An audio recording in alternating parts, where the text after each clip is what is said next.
Blackwood House presenta. Ok, Fer, escucha esto. I'd like to start off with a heartfelt apology. I'm sorry it took me so long to come out with new material, but I do have a pretty good excuse. I was dead.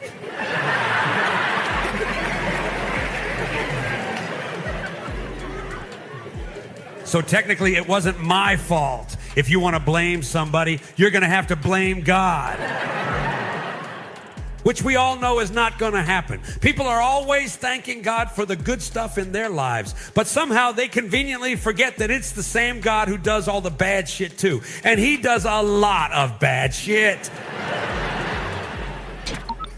Fer, esto que acaban de escuchar es la voz, bueno, no es la voz, es la simulación de la voz de George Carlin. George Carlin es un comediante norteamericano que ya falleció en 2008. Y justo a finales del año pasado, un par de creativos utilizaron inteligencia artificial para recrear la voz de George Carlin y hacer este especial de stand-up comedy que publicaron en distintas redes sociales. Es como si George Carlin estuviera vivo, solo que en manera de homenaje hicieron este especial para revivir a George Carlin. Evidentemente todos los fans de este stand-up o este comediante se alegraron, fue increíble, fue algo fascinante para ellos porque en la primera línea argumentaron ellos que todo había sido creado con inteligencia artificial y entonces todo el mundo se sorprendió diciendo, oigan, estamos fuera, los comediantes estamos fuera porque ahora mismo una IA puede hacer todo esto. Sin embargo, hace unas horas todo esto se puso mucho más interesante porque terminó, los dos creadores dieron la cara para decir, oye, la verdad es que sí utilizamos IA para recrear toda la voz y el estilo y todo lo que terminas escuchando en el audio es creado con IA.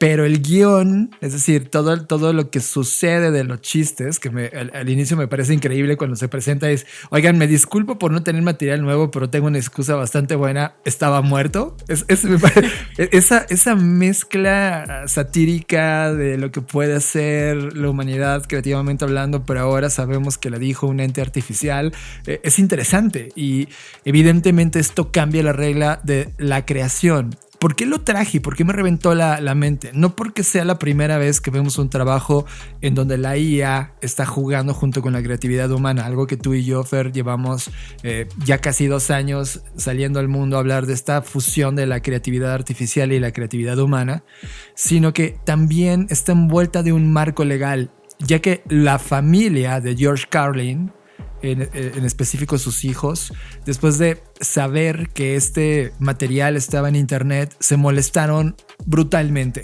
y comenzaron ahora mismo una demanda por el patrimonio del difunto comediante, es decir, por mal uso de su imagen, por el uso de su voz, aunque no es la voz de él, pero es la recreación de su voz, y porque finalmente utilizaron la imagen y la están comercializando, aunque realmente no están ganando nada. Este par de comediantes que lo hizo solo estaba probando un punto de la creatividad artificial. Sin embargo, desató todo un tema interesante alrededor de la regulación legal o hasta dónde son los alcances que va a tener estos nuevos materiales en temas de propiedad intelectual, o algo que tú y yo ya habíamos platicado, ¿no? De derechos humanos después de la muerte. Y esto evidentemente ya tocó a uno de las artes más viejas de la historia humana, la comedia, y evidentemente está haciendo esa transición hacia dónde podemos movernos con y sin el uso de herramientas tecnológicas. Creo que lo que está pasando con este tipo de casos es que aunque ellos argumentan, me refiero a los creadores, que uno de ellos escribió completamente el guión, como que siento que esto empaña o anula tu carrera. O sea, es decir, imaginemos que este escritor que se apellida Colgan o Colgan. Chad, ¿no? Chad Colgan. Ajá, Colgan, como sea. Bueno, Chad. Que además es un podcaster conocido en Estados Unidos. Entonces como que siento que en estos casos, al menos en estas primeras incursiones, como que mancha tu carrera profesional. O sea, como que siento que de cara al resto de personas que están en esa industria ya no estás bien visto. O sea, como que es un poco tramposo, ¿sabes? Como que ya, aunque tú asegures que escribiste el guión, al haber creado algo con inteligencia artificial, ya se pone en tela de juicio de, pues si creaste la voz con IA, seguro hiciste el guión con IA, ¿sabes? O sea, tú lo pones en la mesa de, no es tu talento hablando, esto sí es un alto grado de IA. No, me refiero más bien a que, aunque tú sí hayas hecho el trabajo, ya nadie te cree porque usaste inteligencia artificial en parte del proceso.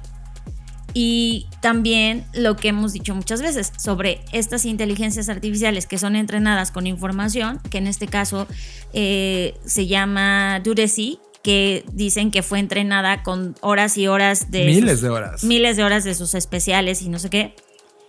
Es que como ese proceso sigue siendo muy no transparente, ¿no?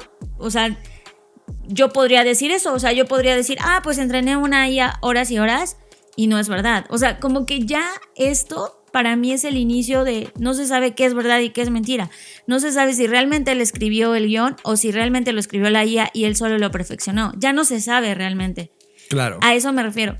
Pero, pero este tipo de cosas son las que hacen que los bordes del entendimiento de lo que está pasando y lo que no se puede hacer o lo que sí se puede hacer realmente se discutan, ¿no? Sí, exacto, y es lo justo hacia donde iba, que por otro lado pues está el tema legal que hemos dicho aquí muchas veces, o sea, no puedes tú tomar el trabajo de alguien y hacer algo y usarlo a tu favor, ¿no? Aunque en este caso no se está monetizando, pero ya lleva más de, no sé, 500,000 de vistas y si bien no han bajado el video, lo cual no sé por qué, porque en la demanda, pues una de las cosas que se solicitan es que se baje inmediatamente el material, ¿no? Es que muchos ya lo replicaron. Por ejemplo, yo ya lo repliqué. Bueno, no lo publiqué, no lo republiqué en internet, pero lo descargas, o sea, hiciste un archivo. O sea, es que se hace una medusa, ¿no?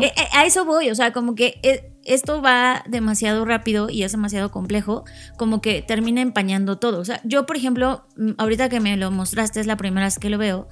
O sea, obvio sí me pareció chistoso. No tengo tanta experiencia quizás como una persona que es fan o que fue fan de George Carlin, pero, o sea, si tú no me dices, obviamente sí suena, o sea, suena como con la cadencia de una persona normal. Ahora, yo vi en los comentarios, lo poco que pude leer, porque son miles de comentarios que están ahí, que hay, como siempre, dos bandos, ¿no? La gente que está contenta como de, ay, wow, cómo lo extrañamos y lo echamos de menos y seguro que si hoy estuviera vivo ya hubiera hecho chistes de no sé qué y de no sé cuál. Y otras personas que no lo vieron bien, ¿no? Como de, incluso decían, si grazna como IA y suena como IA, es IA, ¿no? Okay. Entonces, o sea, al final del día, esto va a seguir ocurriendo en el sentido de que va a seguir habiendo diferentes posturas ante la IA, pero también va a seguir ocurriendo que creadores quieran usar estas herramientas y yo no estoy en contra de que las usen, pero es como en cualquier cosa debemos tener muchísimo cuidado con qué tipo de información usamos y como cerciorarnos de que esa información no le pertenezca a alguien más. O sea, en este caso, si es un gran comediante, pues se entiende que tiene un legado, o sea, no es como que Pepito Pérez, ¿sabes? O sea, se entiende que todo este tipo de personas pues están protegidas en muchos aspectos, ya sea porque dejan un testamento o porque sus familias se hacen cargo de la marca como tal, que se convierte en su nombre. Entonces creo que también ahí, o sea, como que no sé si pecan de ingenuos las personas que hacen esto al decir, ay, no va a pasar nada, y es como, pues, ¿cómo crees que no va a pasar nada? Si estas personas no sé si usar la palabra famosas, pero son lo suficientemente visibles como para generar ruido, ¿no? Que creo que al final del día lo hacen por eso, ¿no? Ajá. Para tomarlo. Pero, a ver, voy a defender el otro punto. Imagínate ahora en América Latina, no sé, revivir a Cantinflas. Ajá. Y hacer un stand-up comedy de los tiempos que estamos viviendo. Ese es un buen ejemplo, ¿no? Ese es un buen ejemplo. A ver, tú, en tu sano juicio así ahorita, ¿no te cuestionarías que hay alguien cuidando los derechos de autor de Cantinflas? Claro, por supuesto. A eso me refiero. O sea, ok, ¿lo harías bajo tu propio riesgo sabiendo que te van a meter una demanda? Es como solo por la anécdota, ¿no? Ajá. Es como, pero de eso va el arte. O sea, al final del día, el arte no puede jugar en territorios cuadrados. El arte juega en exploraciones. Claro, pero te atienes a las consecuencias. Sí, y no te haces el sorprendido como este par de personas de, sí, ay, no, ¿cómo me fue muy demandaron? ingenua la postura de ellos. Es como si hubieran dicho, sí lo hicimos, Sí lo hicimos así y la verdad es que lo hicimos como un mero tema de honor y si ustedes creen que violó alguna ley, nos disculpamos porque nosotros pretendíamos X objetivo. La verdad es que ahorita se vieron desarmados, como ingenuos, como no sabiendo nada y es como, ay, come on, acabas de nacer. Si tienes un podcast, te dedicas a los medios, estás metido, exacto. O sea, claro que lo sabes. Por eso voló mi cabeza, ¿no? Porque vamos a estar viendo todo este 2024 ya en el mainstream, este tipo de proyectos y no solamente como lo advertimos hace 2 episodios de que este era uno de los riesgos de este año, o sea, el riesgo de este 2024. La desinformación. Provocada por inteligencia artificial. Que esto, aunque es una parte de entretenimiento y comedia, entra en esa parte Sí, de por desinformación. Supuesto. Porque ayer que estaba corriendo, cuando me enteré de este caso y lo fui reflexionando, cuando iba corriendo es real contra no real, pero en realidad ambas son realidad, o sea, existen en el plano de la realidad. El tema es quizá legal o no legal, o ético o no ético, ¿no? Es más bien eso, sí. O sea, porque pelear por la realidad siento que es en balde. Sí, pero este especial que ya fue grabado es real. O sea, ajá, porque existe. Existe, ¿no? Está en nuestro plano, lo puedes poner play. Es real, está ahí. El tema es, ¿eso es verdadero o falso? No, ¿Ético? ¿No más, ético? yo más que verdadero o falso, porque creo que eso también es caer en una dicotomía sin fin. Es más bien, esto es ético o no es ético, es legal o no es legal. Creo que es la línea de lo ético y lo más importante. Y sabemos que no es legal usar los derechos de propiedad de otra persona. O sea, eso aquí y en todo el mundo. Estoy de acuerdo. Entonces creo que sí revienta mi mente, abre conversación y ojo, está pasando en el mainstream de la comedia norteamericana y así van a comenzar a suceder en todos lados. Ya lo vimos con los Beatles desde el punto de vista legal, pero también ya vimos cómo sale música de reggaetón. No, y lo estamos viendo ya no solo en eso. Aquí en México, y para no irnos solo a casos que están ocurriendo en Estados Unidos, en México, en YouTube, la semana pasada, la Secretaría de Hacienda y la Secretaría que se encarga del tema de las inversiones en México o que las regula, tuvieron que sacar un anuncio oficial en sus cuentas oficiales de redes sociales diciendo que había muchos videos hablando, uno, por un lado, que puedes invertir en Pemex, cosa que evidentemente no es cierto. Otros videos invitando a hacer inversiones en donde salía, por ejemplo, Carlos Slim. Carlos Slim o Claudia Sheinbaum o personajes que están ahorita activos, sobre todo por el tema político y de las elecciones, que supuestamente decían o favorecían que la gente se suscribiera a estas páginas que por supuesto son apócrifas y son falsas. Entonces creo que no hay que ir solo a casos de Estados Unidos. Aquí en México ya estamos teniendo estas consecuencias donde los organismos gubernamentales pues están teniendo que sacar y decir, oiga, no es cierto que nosotros estamos avalando o amparando estas tipo de inversión o estas cosas, ¿no?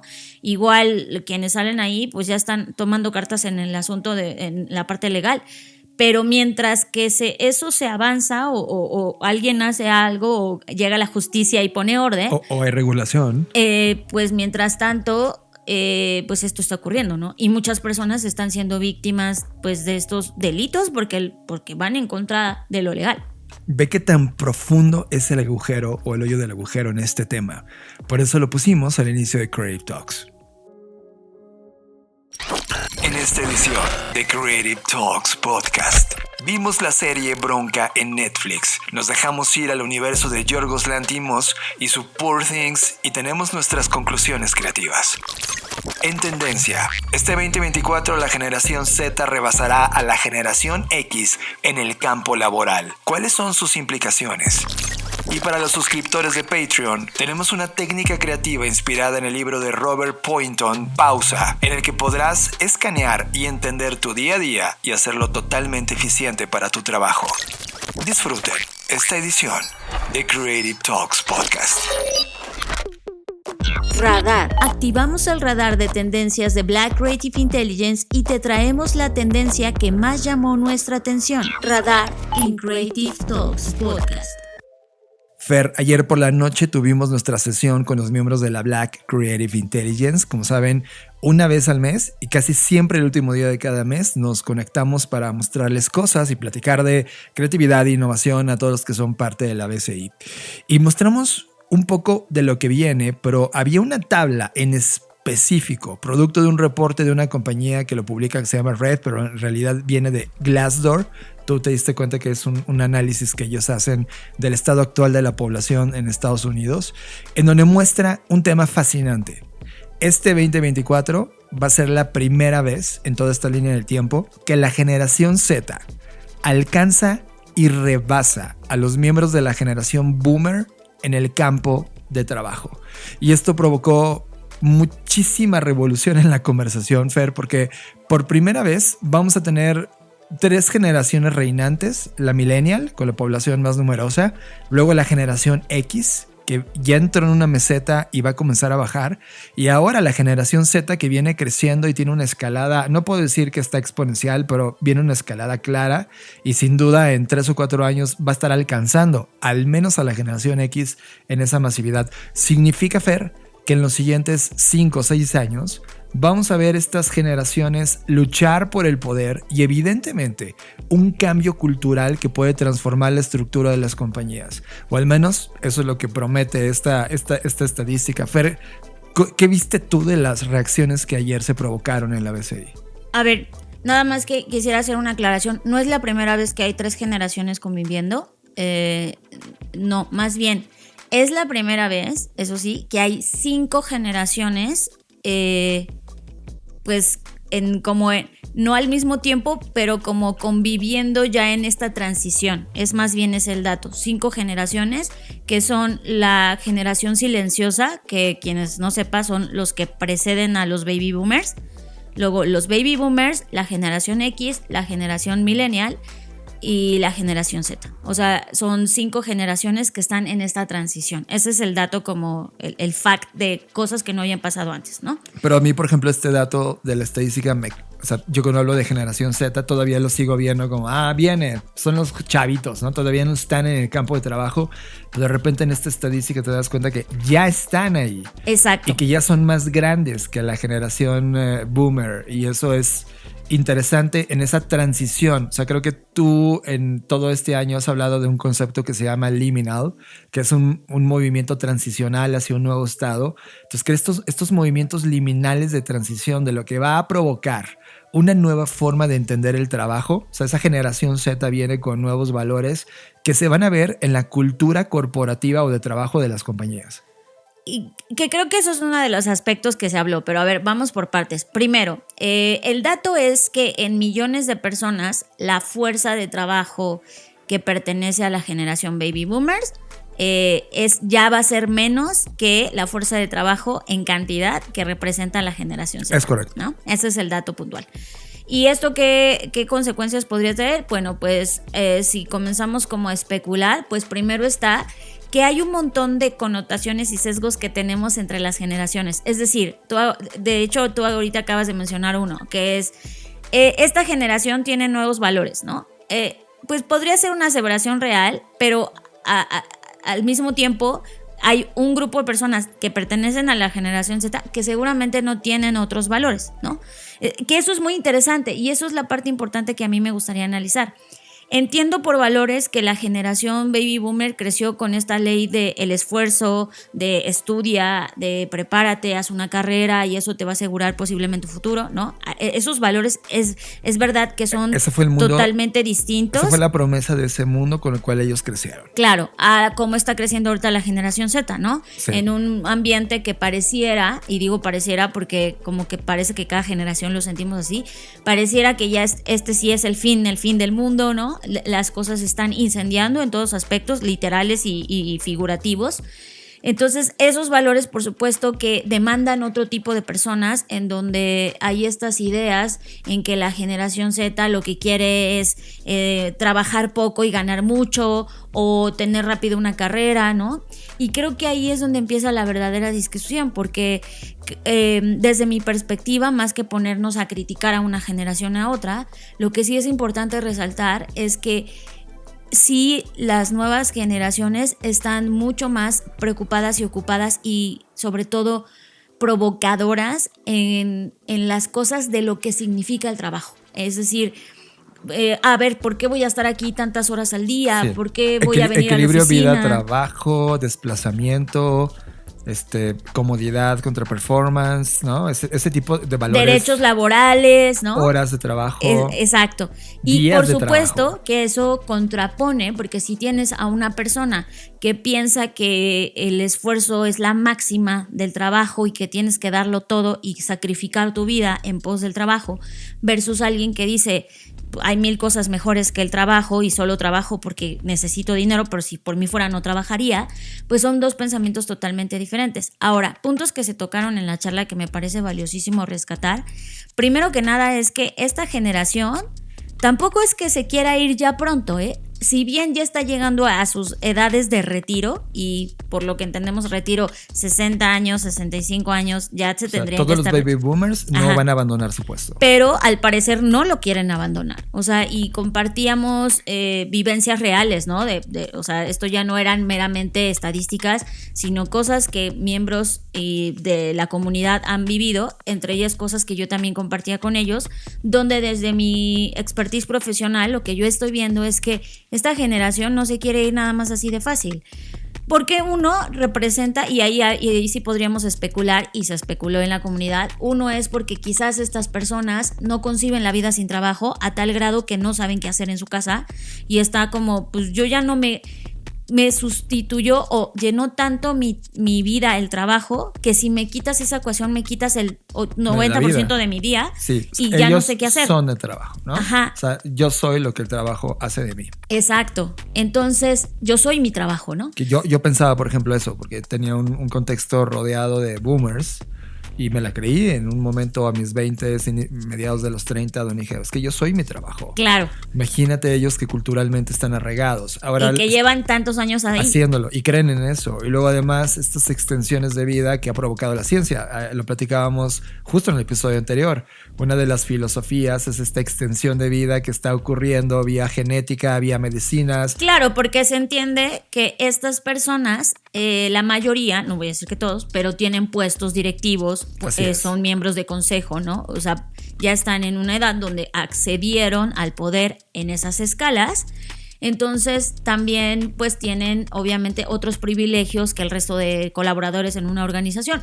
Como privilegios me refiero a seguros de gastos médicos, otro tipo de prestaciones, otro tipo de beneficios que les permiten cuidar de su salud, aunque no en todos los casos, ¿no? Hoy vemos, por ejemplo, a los hombres más ricos de México, algunos de ellos padecer obesidad. O sea, lo que quiero decir es que no necesariamente está relacionado el que tengas un buen poder adquisitivo es igual a cuidar tu salud, ¿no? Sí, no hay relación. No hay correlación. Pero sí que eso significa que si tú quisieras, podrías pues alargar tu vida en el sentido de acceder a una mejor alimentación, acceder a suplementos alimenticios, ¿no? Etcétera, etcétera. Entonces, también está eso, ¿no? Por otro lado, que se juega que cada vez vamos a vivir más. Entonces, estas curvas de transición o estos picos de transición más bien, los vamos a ver más y más frecuentemente porque pues el tiempo de vida, bien o mal, y digo para bien o para mal, se está alargando, ¿no? La esperanza de vida.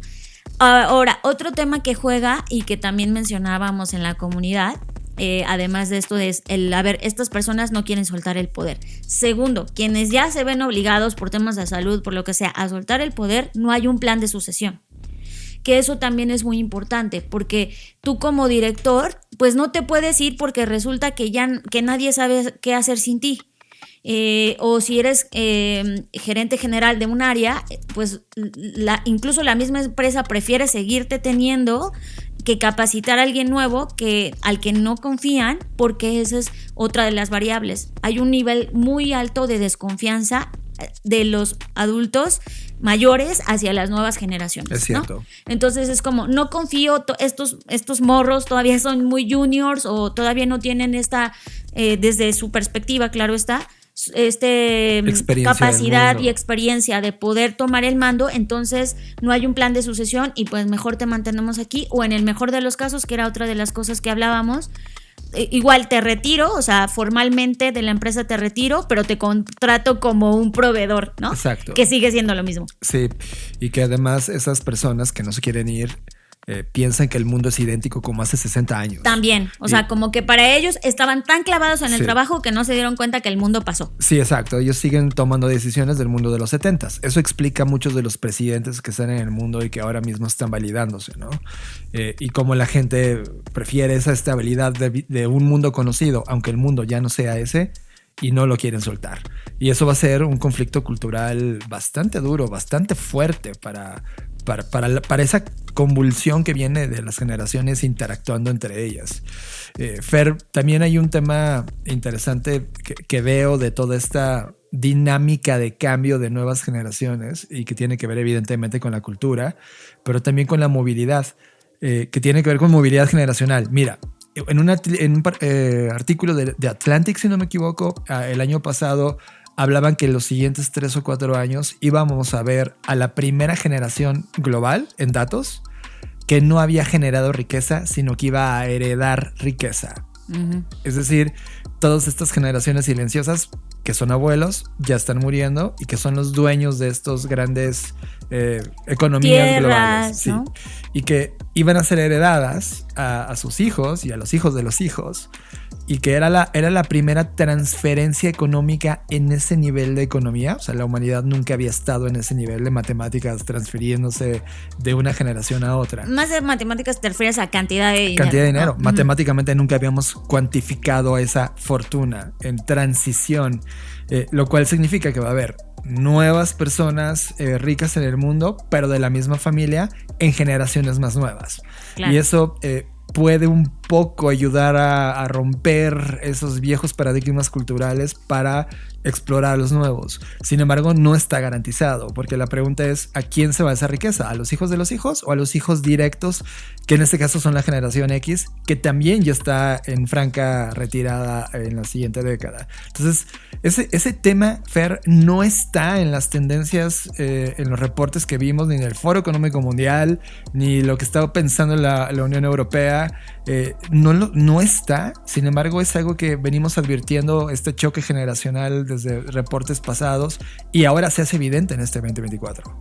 Sí, la crisis demográfica, que en este caso particularmente en la fuerza laboral representa, es un tema, porque por otro lado, además de lo que mencionaste de las herencias, está ya hablando de la generación Z en el otro extremo, que es quien ahorita está rebasando a la generación boomer.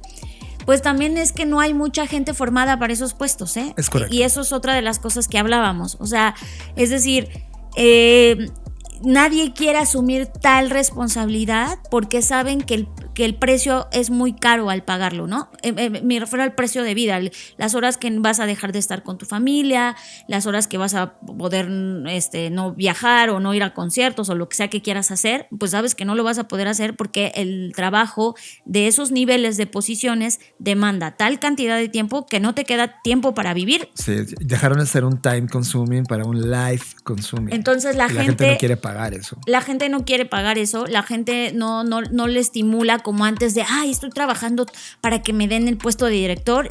Ya no hay tantas personas anhelando o aspirando a esas posiciones. Y los CEOs que ahora están, sí aspiran a esa libertad, pero tienen miedo de perder esa solidez económica que garantiza un puesto de esos. Claro, entonces ahí hay como estas paradojas donde pues quiero tener más vida, pero al mismo tiempo quiero tener más dinero, ¿no? Y pareciera que el terreno laboral no te permite tener ambas, ¿no? Ahora, también por otro lado, y esto está totalmente relacionado con la educación, es que sí hay una brecha en términos de talento, porque las personas no están saliendo lo suficientemente preparadas para el mundo, ¿no? Que hablamos un poco de ello todos estos años, de lo que está pasando, y hablo sí en su generalidad, o sea, esto sí se puede generalizar, que el nivel de educación o los temas de educación que tienen hoy las escuelas formales en el mundo no están preparando para el futuro que estamos enfrentando, están entrenando para el presente o pasado en el peor de los casos, y eso habla de una ruptura respecto a la realidad laboral allá afuera y los retos que tenemos como mundo real y lo que las escuelas están hoy enseñando, y no está generando talento.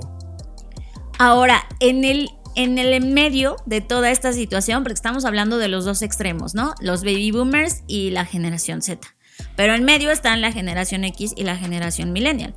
que están también en esta dicotomía, en donde entran otras cosas como la flexibilidad laboral, los pagos justos o injustos, o sea, toda la parte de qué significa el trabajo, pero no solamente para la vida, sino la remuneración que eso representa, y todos estos valores de igualdad, de inclusión, de diversidad o del llamado DEI que se están intentando implementar.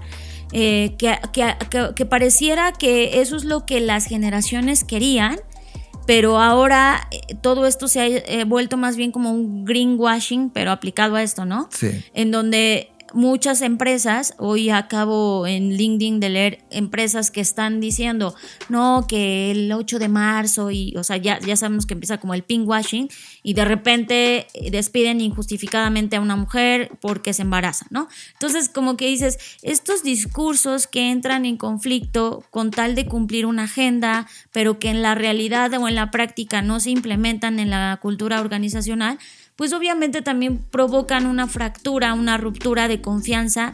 Insisto, es una confianza intergeneracional, en donde se tiran unos a otros, ¿no? No hay una integración y una valorización de las habilidades y fortalezas que cada generación puede aportar al sistema, que eso al final fue un poco la conclusión que tuvimos el día de ayer, de a ver cómo rompemos esto. En primer lugar, o sea, yo entiendo que hablamos de generaciones para entender y conectarnos en los años que nacen, pero al final del día no es unos contra otros, jóvenes contra viejitos, o sea, creo que no debemos caer en eso, sí, sino más bien entender, a ver, ¿qué de bueno han aportado los baby boomers? O sea, creo que hay valores muy buenos como, ok, el trabajo bien hecho, la disciplina, está bueno, creo que eso serían cosas que podríamos aprender e implementarlas de otra manera, porque evidentemente el mundo, como tú ya bien lo mencionas, ya cambió. Pero también creo que está esta ingenuidad que siempre tuvimos todas las nuevas generaciones, ¿no? Donde crees que las cosas pueden cambiar, tienes energía, tienes voluntad, tienes, ¿no? Ímpetu, que eso es algo que podemos tomar de las nuevas generaciones. Después de, Fer, honestamente, esto es un tema de sensibilidad hacia ti. Es una pregunta de sensibilidad. Después de todos estos años, que ya puedo presumir que has estado 2 décadas en activo colaborando con compañías, de colaborar con todos los niveles, desde los operativos hasta los directivos, todos, en todos los niveles. Yo tengo una sensación, y voy a entender un poco cuál es tu opinión, de que no importa la generación que seas, ahora mismo hay un tema de, híjole, no hay un mapa. O sea, no están entendiendo las fuerzas y las divergencias que está ocurriendo en el mundo, y tanto el niño que está entrando como el abuelo que está dirigiendo, no les queda claro qué sigue en los siguientes años. Y hay bueno, pues como no sé qué sigue, hago lo que sí sé que hago. Y por ejemplo, una de las fuerzas de disrupción, además de una nueva economía que están haciendo y de nuevo un nuevo orden tecnológico, evidentemente ese nuevo orden tecnológico está metiéndonos herramientas como la IA, en donde está todavía más fracturando esa relación generacional de valor que había entre experiencia y juventud, entre madurez y exploración, y esas fuerzas de innovación que tú y yo hemos hablado todo el tiempo de exploración y explotación. Hoy pareciera que están navegando en el mar sin brújula, se les rompió el radar y lo único que están haciendo es hacer que no se hunda el barco, ¿no? Pero eso no te lleva a nada, o sea, puede que estés dando círculos. ¿Cuál es tu sensación de esto que estamos viviendo liminalmente?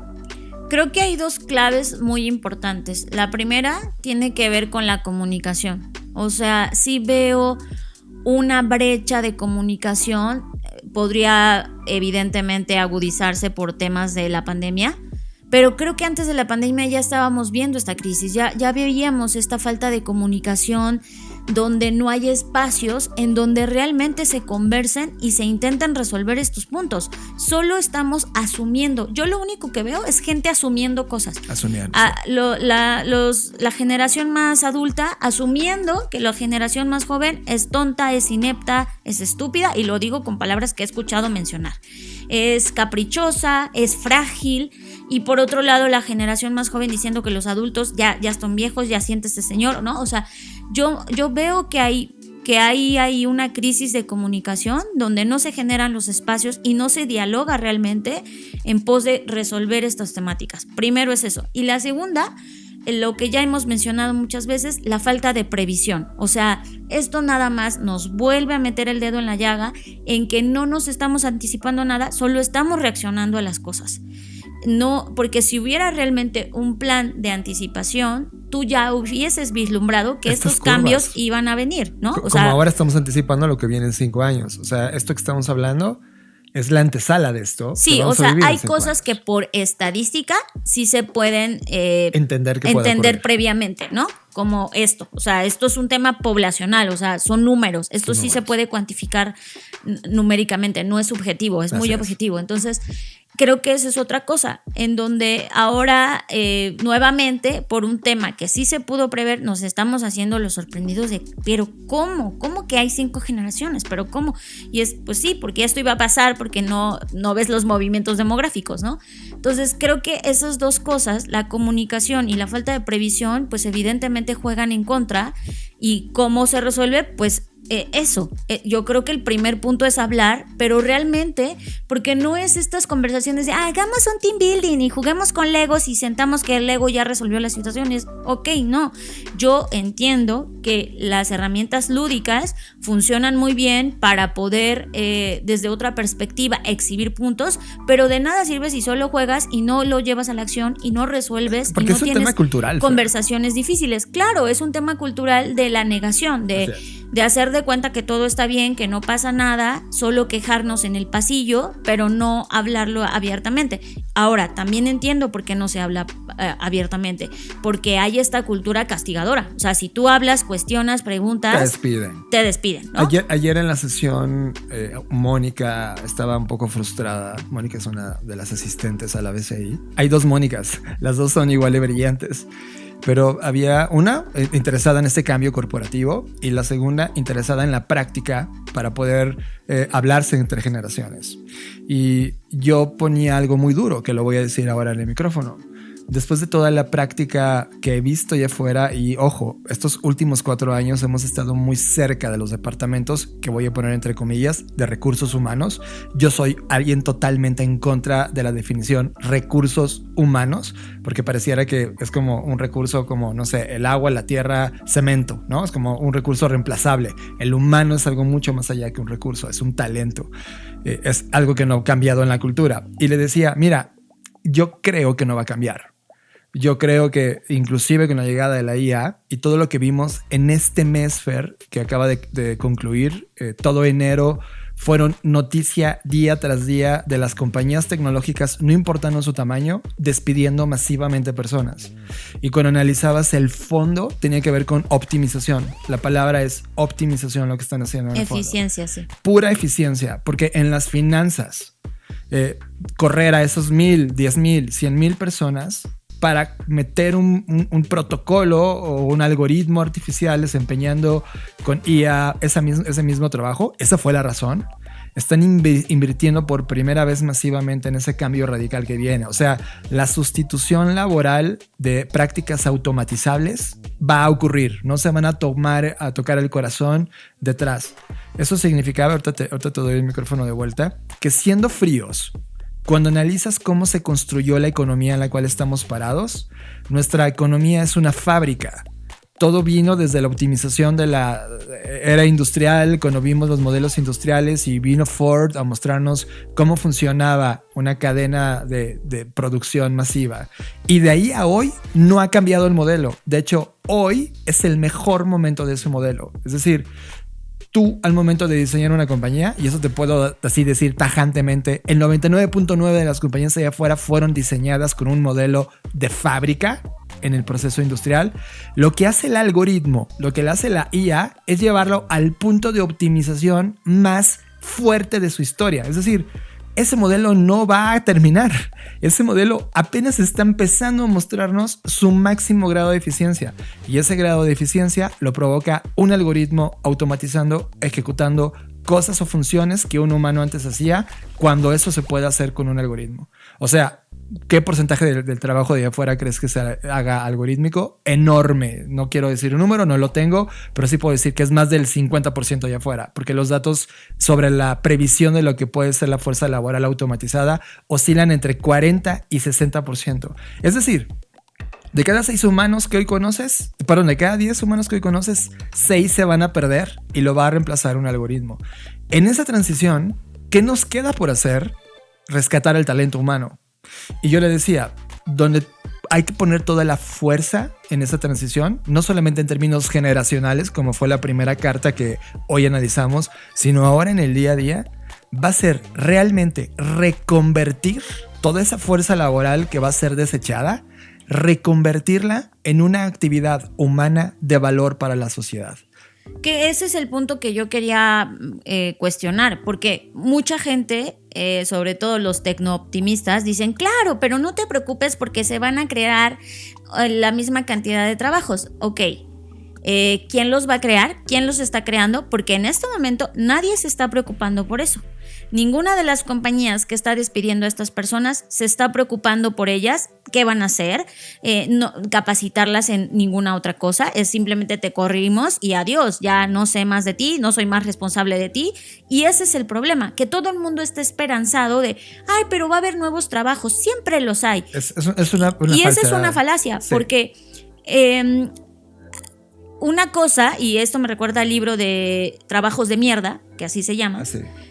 Donde, claro, si se van a crear más trabajos de mierda, pues ya quiero saber quiénes los van a querer trabajar. Los robots. Porque no se trata de dar trabajos de mierda y que la gente siga teniendo una calidad de vida pésima y nada más curarnos en salud y decir, bueno, pero hay nuevos trabajos, sí, pero claro. ¿De qué calidad son esos trabajos? Hace 100 años, Fer, cuando analizas los viejos libros de cómo se generó esta segunda revolución industrial, cuando llegó la locomotora y realmente las máquinas que luego provocaron Ford, ¿no? La industria Ford.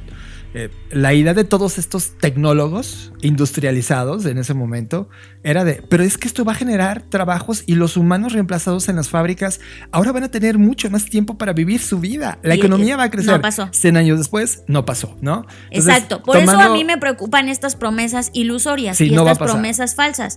Porque es como, a ver, si analizamos la historia, no pasó y era la misma promesa. Y no pasó y la gente ni tiene mejores trabajos, ni tiene mejores oportunidades y muchos van a decir, sí, pero ya no se muere de tifoidea. Sí, ya, ok, me queda claro, esa parte la superamos, pero eso no tiene... ¿Y quién sabe? Porque está empezando a repuntar nuevamente las enfermedades. Entonces, creo que el punto no es solo decir, pero va a generar nuevos trabajos. ¿Quién los va a generar? Sí. Esa es la pregunta. Las compañías tecnológicas no. Ellos no. Y justo la solución, porque recuerda, yo ya no quiero quedarme en el pesimismo de la noticia. O sea, una cosa es la realidad de lo que va a ocurrir, los datos, lo que nos están diciendo, y cómo creativamente podemos entender el cambio. ¿Dónde está la apuesta? ¿Dónde está el hueco hoy que hace 100 años no se llenó? Es en la reconversión de talento humano. Es correcto. Y es ahí donde está la máxima oportunidad. Esa reconversión está por escribir, ¿eh? O sea, ahorita no es como, sí, John, pero dame el top 5 de reconversiones. No hay, nos toca explorarlas. Queda muy claro que en el top 5 hay 4 cosas claras, que por ejemplo el Foro Económico Mundial, entre comillas pongo como créele o no, pero es una de las pequeñas luces a recorrer. Habla sobre estos talentos creativos, resolución de problemas complejos, la autoactualización, educación, etcétera. Habilidades que hoy no están en la sociedad. Por eso es que hacemos este podcast, Creative Talks, porque seguimos explorando cuáles son esas reconversiones y tenemos hipótesis y vamos a compartirlas en un libro que estamos escribiendo ahora mismo. Pero esa transición, esa liminalidad de esta complejidad que vamos a estar viviendo se resuelve a través de la máxima creatividad humana, resolviendo los máximos problemas prioritarios para la humanidad, pero nos toca escribirlos y eso es lo rico de esta generación. Nos toca explorar y ofrecer respuestas a preguntas interesantes y replantear nuevas preguntas duras como esta.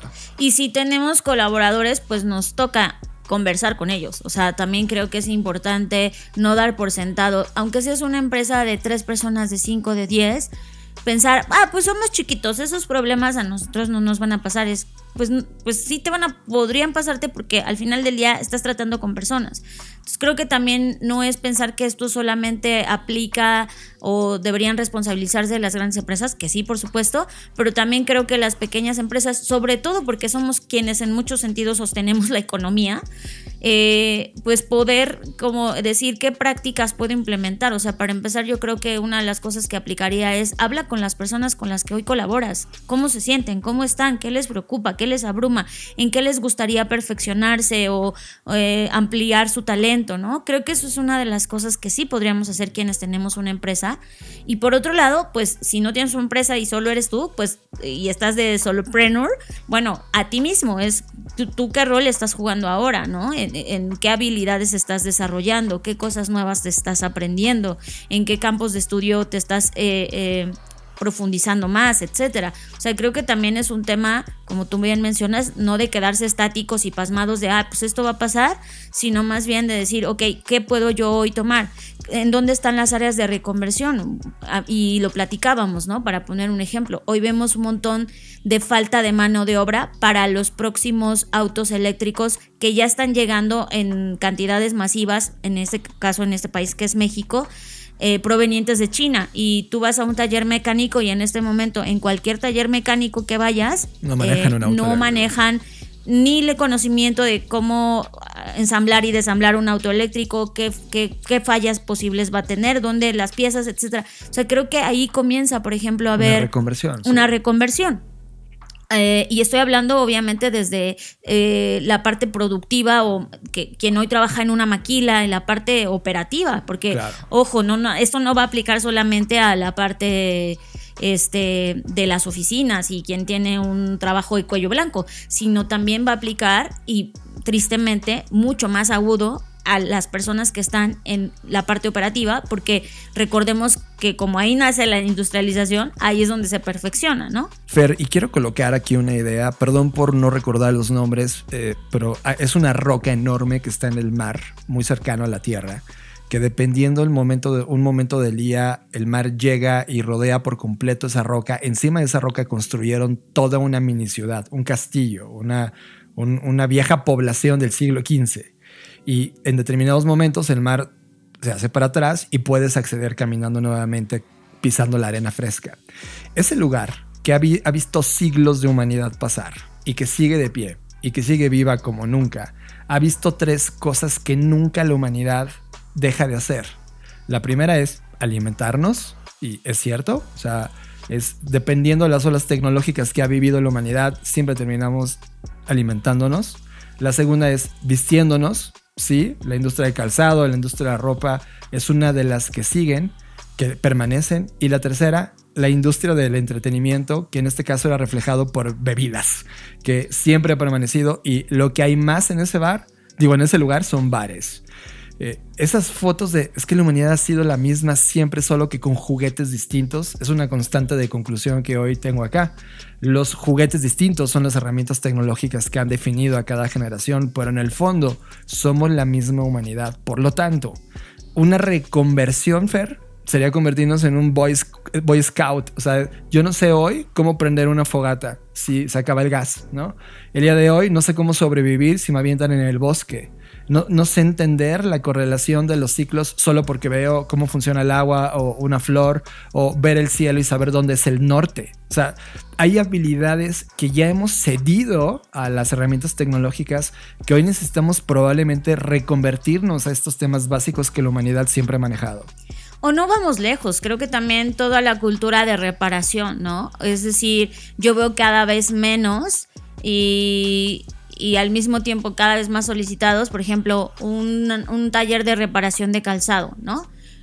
Antes veías muchísimos y ahora cada vez menos, pero también veo cada vez más gente diciendo, oigan, ¿dónde hay un taller? ¿No? O sea, creo que este resurgimiento porque además la economía no está dando como para que te des el lujo de, ya no me sirvió, lo voy a tirar, sino ahora como que sí te estás cuestionando de, híjole, si le doy una surcida, una boleada, una pintada, aguanta más, ¿no? La cultura R, ¿no? Reuso, reparación, reciclado, o sea, todos estos pensamientos detrás de la filosofía que envuelve la circularidad de los modelos, que me encanta como Mónica nos dice, no es circular. Es espiral. Es espiral, me encanta, es real. Eso está empezando a permear, porque antes era mal visto. Es como, estás usando algo usado, ¿no?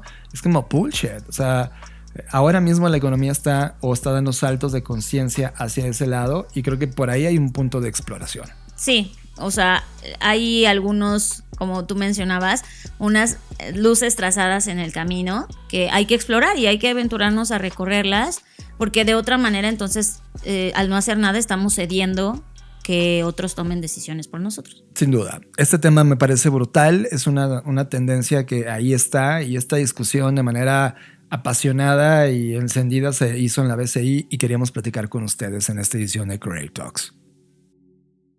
Estás escuchando Creative Talks Podcast con Fernanda Rocha y John Black. Media. Todos los contenidos que estamos consumiendo, series, videos, podcasts, música, películas, documentales. Media en Creative Talks Podcast. Fer, antes de hablar en esta sección de media, antes de hablar de Bronca o de Poor Things, quiero decir un contenido autodirigido. En la semana tuve la oportunidad de ir a la cabina de Podbox y grabar un episodio para Geniales con Ray López.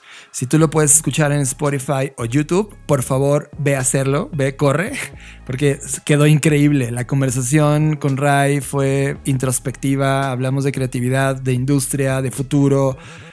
Fue exquisita, realmente es una de las grandes entrevistas que más he disfrutado en todos los tiempos que nos han entrevistado. Wow, es un gran podcast, así que ve a buscarlo. Geniales. El episodio, si no me equivoco, número 29 y con Ray López, es fantástico.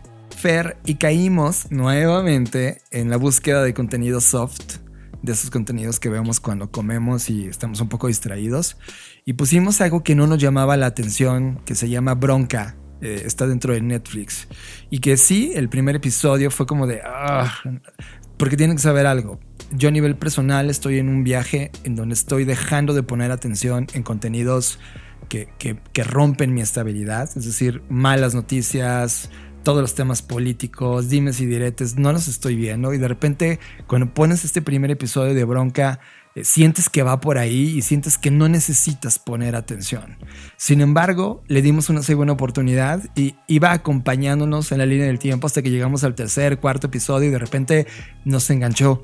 Es una producción de A24, lo cual lo dejo como un tag en la mesa. Todas las producciones que hemos visto de A24 nos han dejado algo interesante para discutir, y Bronca no es la excepción.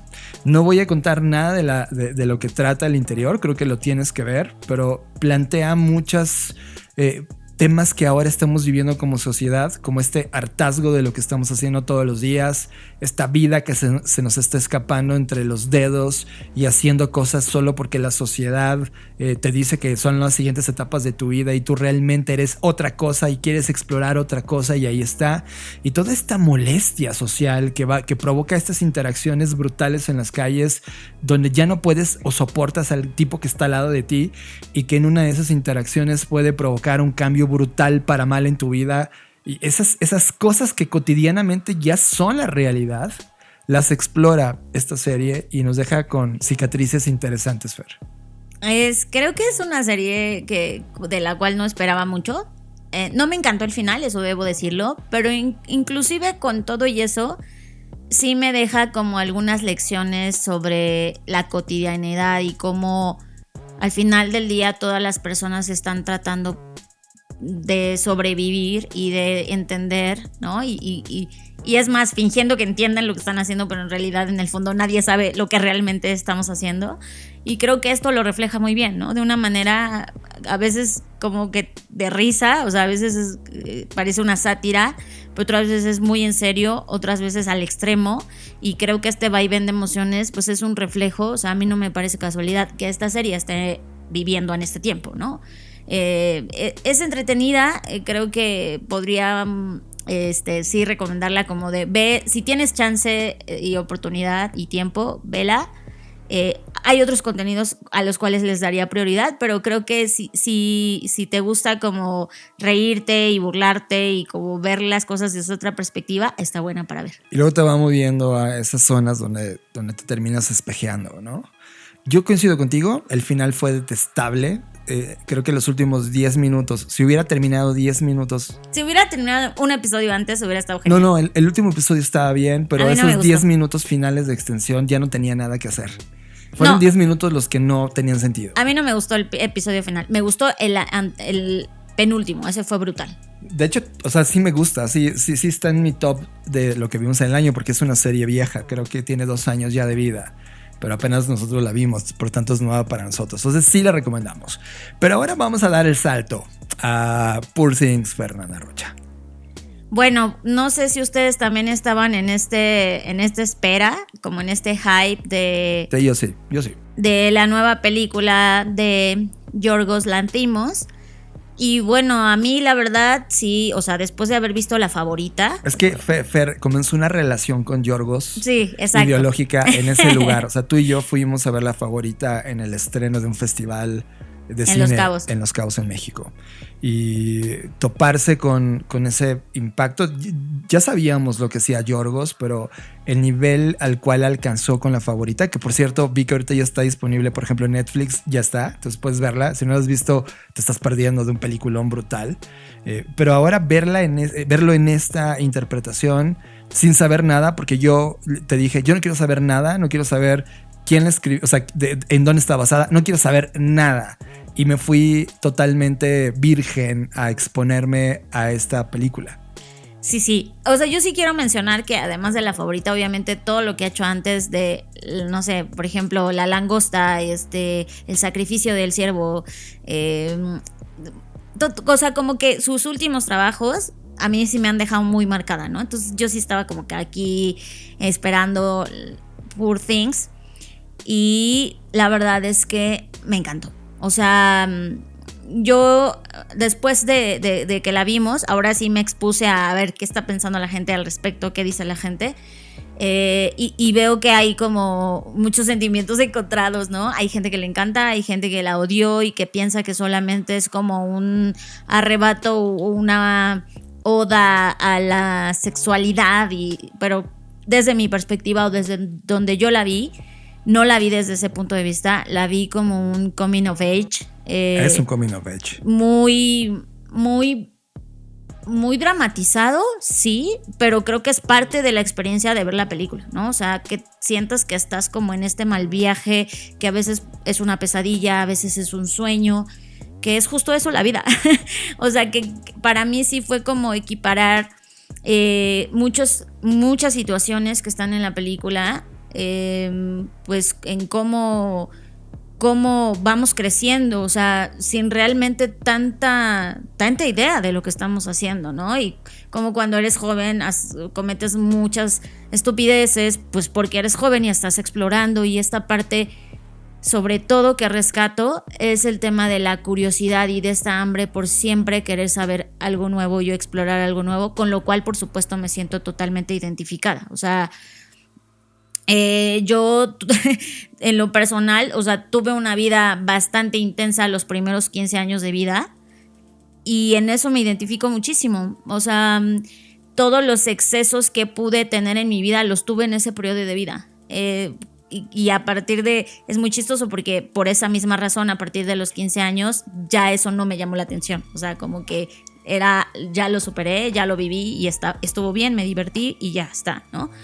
Y es mucho de esto, es como hay muchas cosas que me impactaron y no quiero hacer spoiler de nada, pero es mucho de la experiencia del ser humano a lo largo de la vida. Ahora bien, sé que está basado en una novela, sé que esa novela, en la novela se hace, es una novela que es como un falso documental, porque el escritor de la novela finge que se encontró estos archivos en un lugar y a partir de eso crea la historia. Y en esos archivos que se encontró, al final resulta que esta novela era una burla a la esposa de el personaje principal, ¿no? Y era una forma de minimizarla y decir que su esposa lo único que era una mujer en el cuerpo, más bien, sí, una mujer en el cuerpo de una niña que no tenía raciocinio, que no tenía capacidad de pensar por sí misma, etcétera. Pero en ese aspecto creo que Yorgos sí se aleja un poco de ese lugar. Al menos esa es mi perspectiva. Yo nunca la sentí como que él se burlara de nunca las mujeres. Sí. Ajá.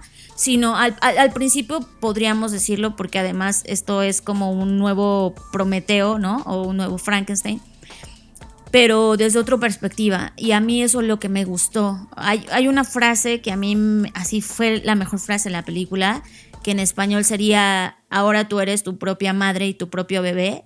Y eso para mí representa un montón de cosas, porque justo yo transité el año pasado un proceso al que yo llamé proceso de rematernización, que es cuando creces y te das cuenta de todas las quizás carencias, heridas que tuviste, en mi caso, de la parte materna, y que hoy, como una mujer adulta que soy, yo me tenía que hacer cargo de eso, ¿no?